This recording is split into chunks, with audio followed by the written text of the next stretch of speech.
Hey guys, and welcome to a very special video which I've been super excited to bring to you guys. So I am up today up against the mighty and legendary Samurai Warrior, who is in fact an Italian YouTuber. I myself am of course a rubber duck of war, leading the forces of Skaven.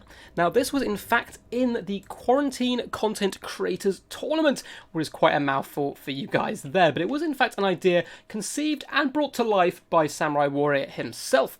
Now the idea behind it was to show unity and strength in the Total War community in general, try to bring together as many people as possible. So he went around and gathered 8 Total War content creators, basically, YouTubers in general and Twitch streamers, and brought them together for a tournament, a best of 3 knockout tournament with a best of 5 finals, with the idea that we could pop it all into a big shared playlist and you guys can hop between one channel to the next. So the competitors were Aerocrastic, Darv Plays, The Mighty Turin, Zardar Total War, My Son HW, Exploding Hamster, Samurai Warrior, and myself. And I'm sure you've noticed one thing there. I am a very small fish in a very large pond, so I was very excited to be involved here and a little bit nervous.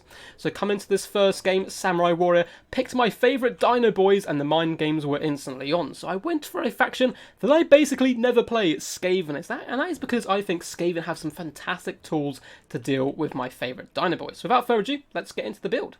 So in the front line we have Skaven slaves, the meat and bones of any good Skaven army. These guys are basically born to die, which, you know, is a pretty pitiful existence, but they will sponge up that initial shock charge of the enemy and hold the line, allowing the rest of my army to really do the heavy lifting and the damage.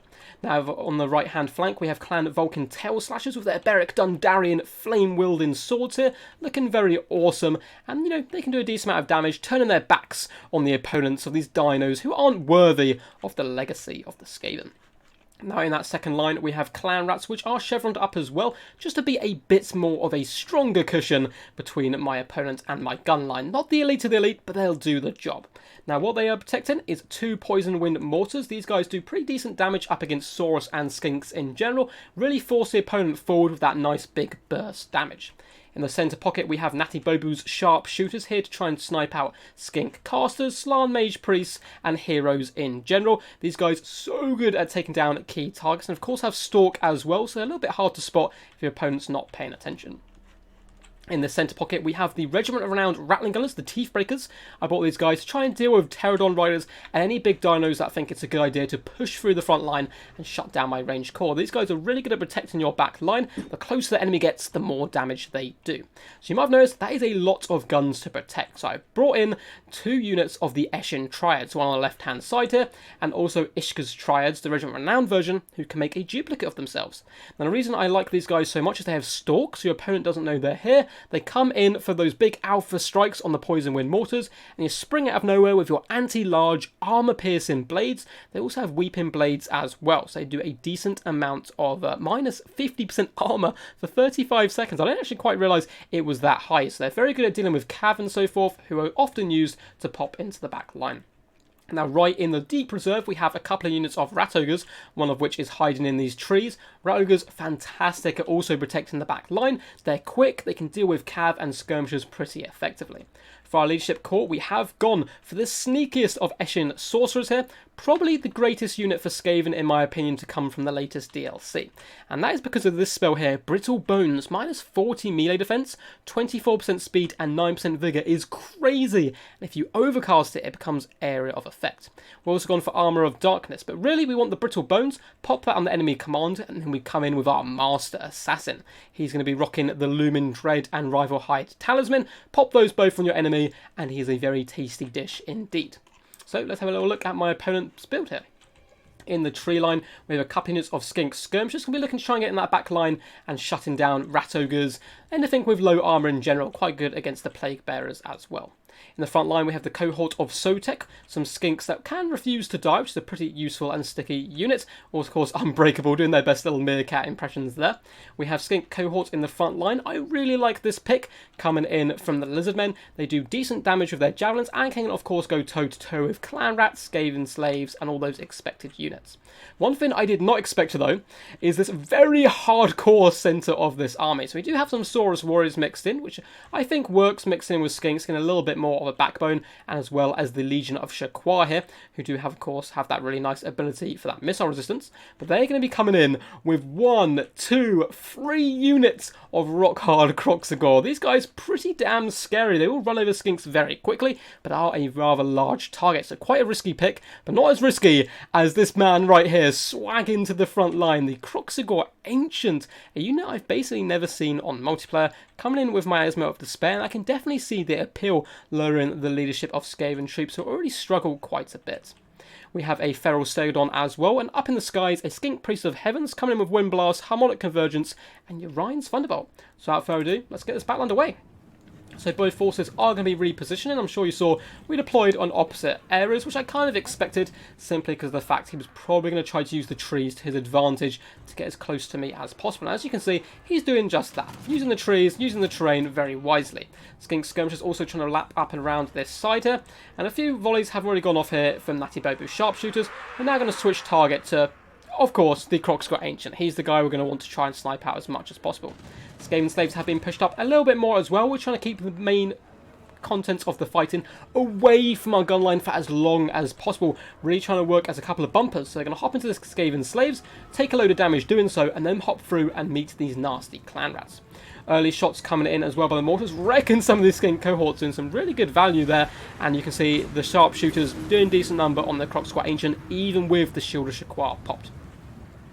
Skaven Slaves being pushed forward quite sacrificial here, which, you know, is fine. It's what we're here for. They're in there. They're already routed, so maybe a little pushing them forward a little bit too early, but it's still distracted from skink cohorts and Kroxigors. And now that debuff, or buff, sorry, is no longer popped by the Legion Shaqua, Kroxigor Ancient taking a massive amount of damage from that constant sniping as mortars rain in all around him.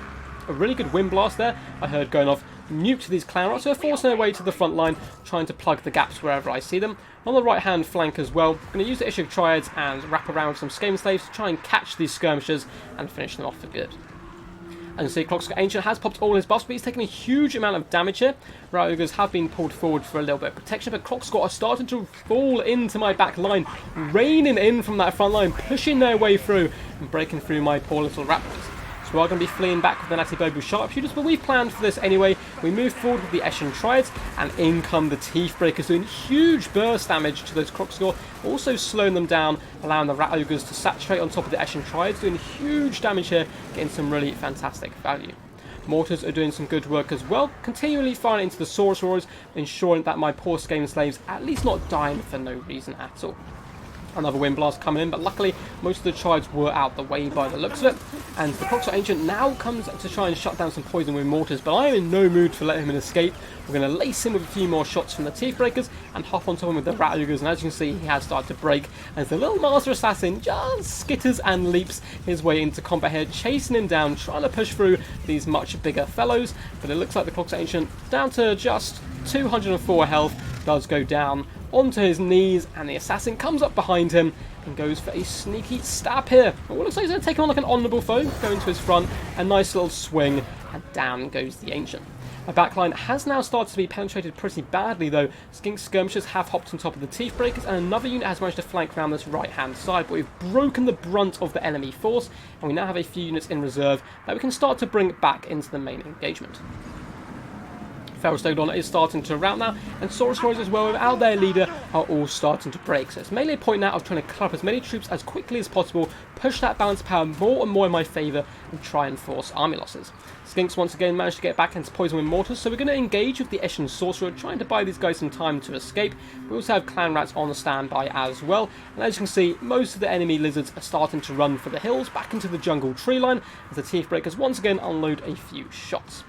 And with that, it looks like balance power is going to force into army losses. We still have a very healthy unit of the cohort of Sotek, who have popped refuse to die.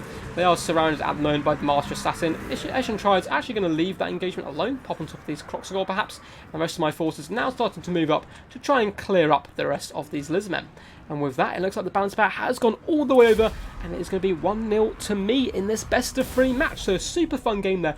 Really not what I expected. I did not expect all 3 units of Kroxigor, a Kroxigor Ancient, and it nearly worked. I just about managed to hold him off long enough that when he did break into the back line, I could just clear up those beaten up units, and managed to snipe out the Ancient as well certainly helped. So overall, really fun battle, well played to the Samurai Warrior himself.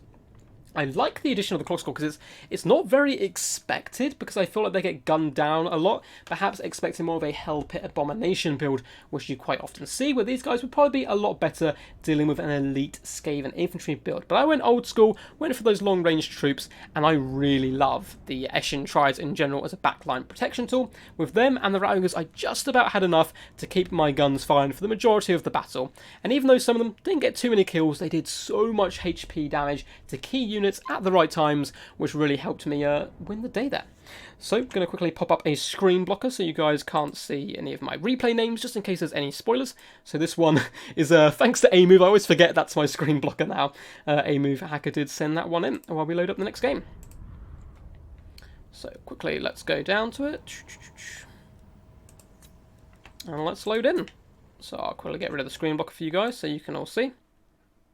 And I feel a little bit of vengeance was needed. Using my poor dinosaurs against me, I do in fact go first this time and choose the mighty Lizman. And to my surprise, Samurai Warrior brings the Vampire Count, considered by most, I think, to be pretty heavily outgunned in this matchup. Counts get a real rough matchup against Lizman in general. You often see Temple Guard blobs with big nasty monsters and Lord Croak and so forth. And it was really hard to beat for such a long time that I thought, if he's going that, he probably has a trick or two up his sleeve. So myself, tried to go a little bit different with my build. So let's check it out. In the front line, we have a couple of units of the red-crested skinks. These guys with their huge whirling hammers can do a decent job clearing up chaff, and okay against some of the more elite troops. In the second line, we have skink cohorts with javelins. These guys are chevroned up as well, so they can go toe-to-toe with some of the Count's general kind of infantry corps, and also the javelins can do really good work to some of the more lightly armoured monsters and so forth, so I quite like that as a main line. But realistically, these guys are here to hold back the enemy, much like, you know, the Skaven slaves would to do it in the last game, and the clan rats. These guys here to hold back the enemy, not be the damage dealers, because the damage dealers are the best of doggos, and I have 4 hunting packs today. So I have one Raised Door hunting pack here, an overlooked unit again, I feel, because they have decent AP. Now that their firing arc has been fixed, they can do some really decent damage to some of the large targets.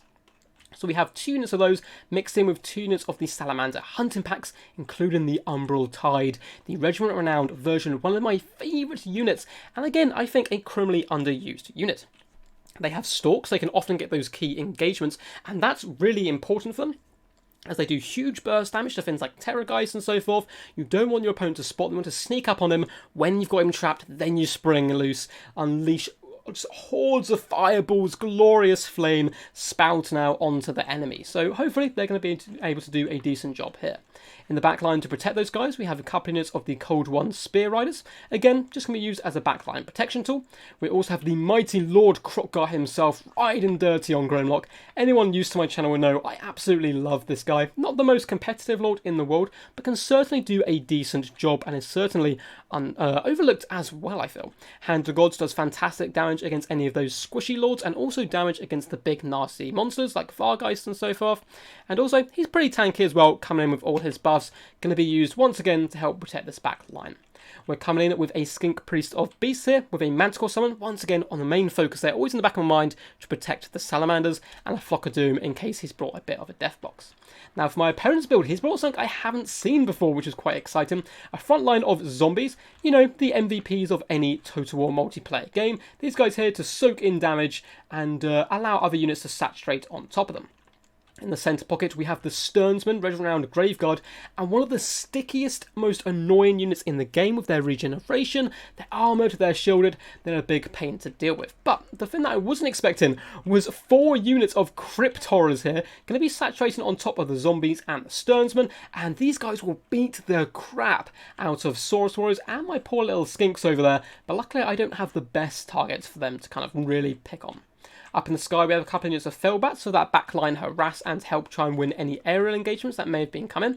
In the back here, we have a nasty Vargulf protecting Henrik Kemmler himself, who can be considered a bit of a meme, but I think against Lizardman, he certainly has some good utility. He can summon Crow, who's very nasty. Cloak of Mist and Shadows keeps him fighting for a while, and then we have all the expected spells. Raise Dead, Dance Macabre, Invocation of the Heck, the competitive pick, so I quite like him here. We also have a Corpse Cart. Oh, let's go over here. Corpse Cart of Unholy Lodestone and the Mortis Engine. So the plan's pretty clear. Get in there with the zombies and the Sternsmen, saturate on top with the Cryptorals and drag out the battle with the Mortis Engine, Corpse Cart and all these other utilities. Over on the flank we have a unit of Direwolves as well, and then a couple of Banshees as well as heroes. A little bit of support here. Ethereal units, quite hard to take down, can be a bit sticky, and that armor piercing is always good up against the Dinos. So without further ado, let's get this battle underway. So both forces just going to be moving forwards here. Glacial Lake, quite a small map, so I was expecting the violence to get underway very, very quickly here. And yeah, should be some good fun. So Felbats floating in over top here, but nothing too scary so far. Direwolves thinking about the flank, but I do just move over some Cold One Spear Riders to let him know that I know they're here. Okay, so he's going to be forcing those guys back for now. And Salamanders do start to move forward, trying to get some decent targets. Felbats just being moved around the flanks here for now. Going to be trying to put pressure on my hunting packs, no doubt. Got a few volleys in accidentally in zombies, but we're going to be moving forward and trying to hit those real targets, the Crypt Horrors. We want to nuke them as fast as possible with the hunting packs and the Razordons, which will then allow our skink cohorts to fare much better in the melee engagement. And you can see the huge burst damage Salamanders do to Crypt Horrors just on one volley there, really showing their teeth. Felbats though are being flung over into the back line, so I summon a Manticore as well to put a bit of pressure just back as well, trying to keep his micro, you know, honest as possible. Cold One, or Razor Hunter Packs falling back here as Cold One Spear Eyes move forward to hold the gap. And over here, we'll be moving forward with our other unit of Cold One Spear Eyes, just to pin in these Felbats, protect the Razordons, and keep the engagement going for as long as possible. Dumbletide have decimated these Cryptors on this right-hand flank, and the Feral Manticore hopping on top of this Corpse Cart. I've realised his plan by this point, and I don't want to let any of these tools kind of stack on top of each other and really get together. More Cold One Spear Rider play hopping onto Felbats, just protecting the Salamanders who aren't taking too much damage luckily, and Razordons now moving up as well. Over on the left-hand flank, Crockguard just flirting with death here, going around with the Banshee, trying to help assist in this combat, but I notice Henrik Kemmler has been left behind a little bit here, so I think he's nice and isolated, he's pretty squishy, so we'll try and sneak a little assassination attempt. Manticore did a good job clearing up that Corpse Cart, and a big fat Hand of the Gods comes in, nuking Henrik Kemmler's health down by about a third, and we're going. The homies are together, the Death Squad here, charging in, but unfortunately the Manticore isn't going to last too much longer. He does fling Henrik Kemmler down to the ground before he can summon a zombie, however, Crockguard trying to get in there. My opponent very wisely noticed this, and moves back with his Vargulf and all of these units on this flank, which he did manage to win, to try and protect him, and pops Cloak of Mist and Shadows, giving him that 75% physical resistance, which I didn't notice. I was like, why is he not dying? But I'm going to take this chance little lapse in micro in the front line by my opponent, because he's kind of dealing with that backline pressure, to move back the Razor on the hunting packs and Salamander hunting packs, so I can now focus down these targets, hop another Feral Manticore, and try hunting down the Mortis Engine. So, realising that even Crockguard, a mighty warrior that he is, he probably doesn't want to tussle with all of these troops in one go. So I'm going to try and drag my opponent's forces away, but very wisely, he doesn't fall flat, instead turns to engage with the main engagement, and Crockguard's going to have a long journey back to the main battle. We now have a really nice concave of fire. Razordons, Salamanders, Razordons in a nice C-shape round here, constantly firing in, and we managed to finally finish off that Mortis Engine. Feral Manticore doing a decent job there as well. Over on the other flank, we're using Cold One Spear Eyes to try and finish off some zombies to free up the skink cohorts, but unfortunately, these Banshees have taken basically no damage. I was thinking maybe I could save a Hand of the Gods, but I really wanted to save those for the big Vargulf and Kemmler himself. So, yeah, it's an odd choice, a pretty hard one to make. Looks like Skink Priest just going to be doing a Flock of Doom in the back line here, trying to clear up some of the chaff and Crypt Horrors. Razord's not doing too bad so far, only 7 kills, but we're damaging all the big threats is what we're really trying to get through here. And it looks like in the centre the Sternsmen taking a huge amount of damage. We're trying to focus them down with all our hunting packs, but these guys are incredibly tanky. As you can see, still 3,700 health there, and they regen relatively quickly. It looks like my poor little skink cohorts did actually rally, but they were forced off originally, and in comes the main punching power left of the Vampire Count's forces. We do only have skink cohorts left, and a few beat up units of Cold One Spear Riders, protect this back line, but luckily we've taken down most of the mobility of my opponent. We're going to be trying to focus down the Crypt Horrors and the Varghulf himself, and with there, hopefully we should be able to skirmish my opponent to death. Over on the far side, we do have Krotgar trying his best up against the Banshee, but she is incredibly sticky. I thought he would do far more damage than he actually is doing to her, so eventually I think I decided to actually leave her alone for now and try and clear up the rest of this Count's build, which has started to form a last bit of a Helm's Deep here. We even had the Skink Priest in there trying to hold the line with Skink cohorts, trying to buy as much time as possible for all these hunting packs who are lacing shot after shot into the Varghulf, who's really starting to struggle now. He's been healed up quite a bit, but is down to just over 3,000 health now. Zombie summon in the back line, but what I love about hunting packs is they're relatively quick here. Majority of them quite easily been able to jump away and simply allow the zombies to slowly disintegrate to death. Nice duking attempts here from the Varghulf, but I'm making contact with 1 or 2 shots. As I say that, none of those hit. We'll be doing a little bit of damage overall. Trying to force him down where we can, as he's one of the major threats left. The rest of these guys I'm hoping we can kind of slowly drag down. Another Flock of Doom trying to help finish off the Sternsmen, but they're so tough, really not wanting to go down. And Varghulf showing he really has the moves like Jagger, not taking too much damage at all, in fact regenerating up. So we've had enough of this. Big Papa Krotgar going to be coming over to say hello. Skink cohorts as well, just trying to keep him at bay for now. Varghulf running for the hills where possible, but Big Papa Krotgar, Hand of the Gods, beams in, all the shots connecting, huge damage to him there, and just as some raised on hunter packs managed to get in range as well, lacing him full of holes with their deadly spikes, and he's down to just 900 health now. Trying to get into the main engagement, but Krotgar not going to let him go, charging there, flinging him to the ground, and just as he gets back up, he gets full of little missiles here as raised on hunter pack managed to finish him off. Now, it really is a nasty little death blob basically left by the counts here. We have the Banshees, we have Henrik Kemmler, and a ton of zombie summons. We have yet to see Krell, which was in the back of my mind. Cold One Spear is going to be trying a bit of cycle charging with Krotgar, as we just get shot after shot coming by the Salamanders and the hunting packs. We do have some Skink cohorts as well, starting to flood in, just so I can pin in as many units as possible. Quite a lot of friendly fire, unfortunately, coming in there on the Cold One Spear Riders, but it did allow us to get all these troops together to pop in a nice little flock of doom. As you can see, all our units are quite happily shooting, but we are starting to run fairly low on ammo on almost all of the units, and there's still a lot to take down. Balance of power is in my favour. Krotgar as well looks like he's dragging his feet in the snow there in anticipation for a charge, just waiting for the right moment to strike.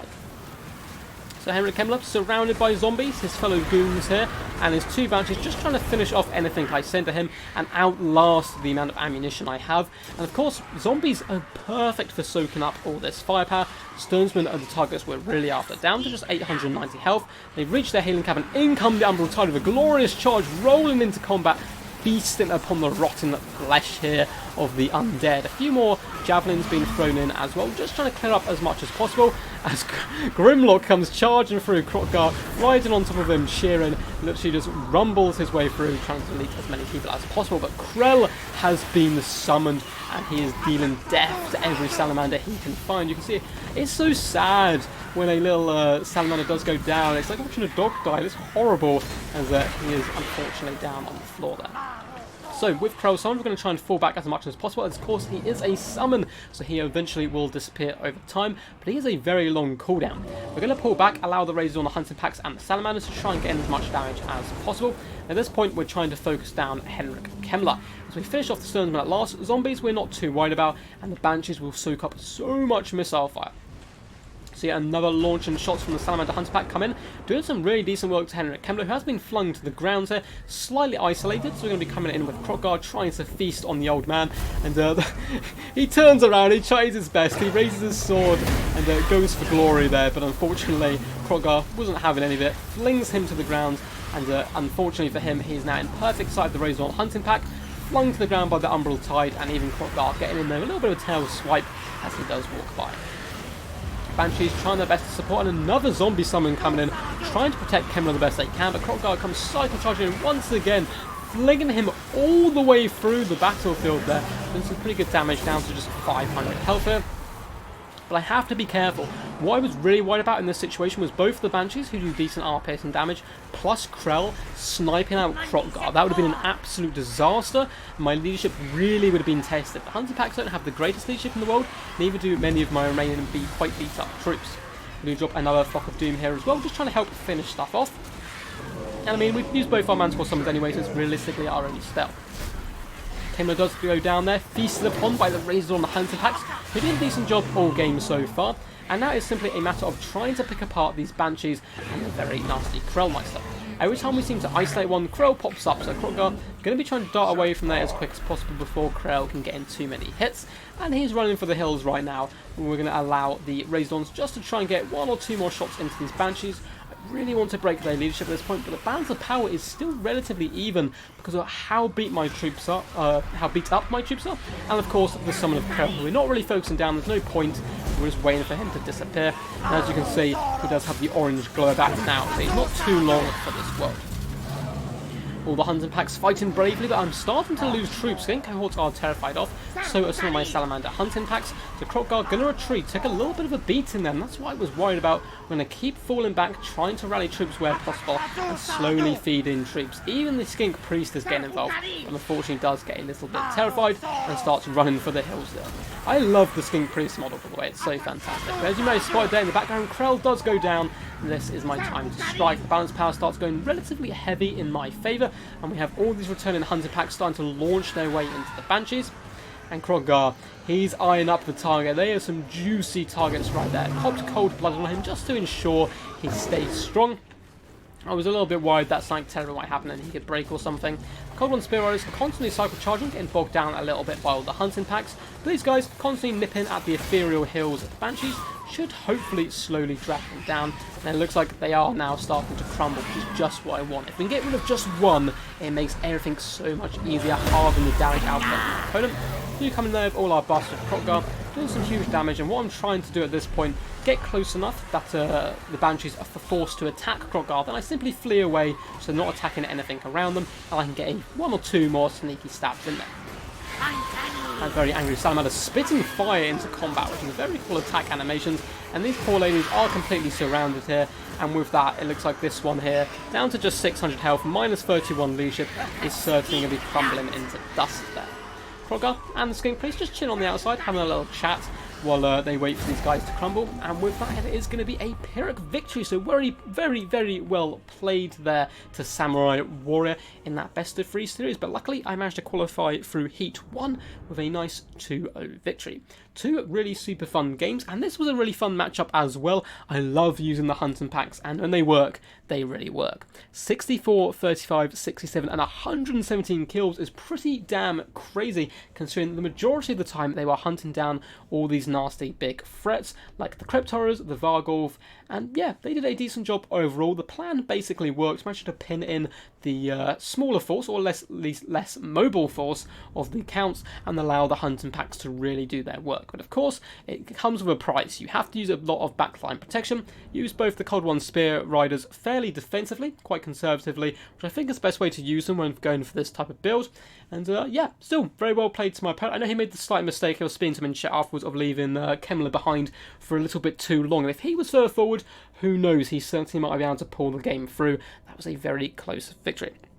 But anyway, guys, thank you for tuning in. I hope you did enjoy. If you did, please do consider leaving a like. And if you're new to the channel, welcome. Fancy sticking around? Feel free. You can hit that subscribe button. We do all types of Total War content, from tournaments, King of the Hills, campaigns, literally everything you can think of, and we'll certainly be doing that for the foreseeable future. If you want to get involved in tournaments and so forth that I host, feel free to hit the Discord link in the description just down below.